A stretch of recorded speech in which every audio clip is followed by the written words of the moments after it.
Hello friends, ഈ അടുത്ത കാലത്ത് ഏറ്റവും കൂടുതൽ കൊതി തോന്നി നമ്മൾ ഉണ്ടാക്കിയ ഒരു സാധനമാണ് ഇത്. ആക്ച്വലി ഒരു പൈനാപ്പിളിന്റെ പകുതി മാത്രമേ നമ്മൾ എടുത്തിട്ടുള്ളായിരുന്നു. കാരണം ഇതിന്റെ ടേസ്റ്റ് എന്തായിരിക്കും എന്ന് അറിയത്തില്ല.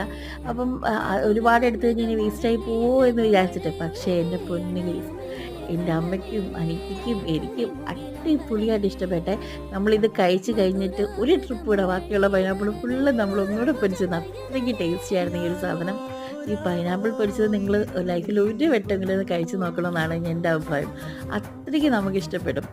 അപ്പം നല്ല ചൂടോടെ ആ ഒരു എരിവും പിന്നെ നമ്മുടെ ഉപ്പും പിന്നെ അതിൻ്റെ മുകളിലോട്ട് നമ്മൾ കുറച്ച് പഞ്ചസാരയും കൂടെ വിതറിയിട്ട് ആ ഒരു മധുരമൊക്കെ ആയിട്ട് എൻ്റെ പൊന്ന് കേസ് ഇതിപ്പോൾ കാണുമ്പോഴും ഈ വീഡിയോക്ക് ഓഡിയോ കൊടുക്കുമ്പോഴൊക്കെ എൻ്റെ വായിലൂടെ കപ്പലോടുക. എന്താണെങ്കിലും ഇന്ന് ഞാൻ ഒരു വട്ടം ഈ പൈനാപ്പിൾ മേടിച്ച് കഴിച്ച് നോക്കും.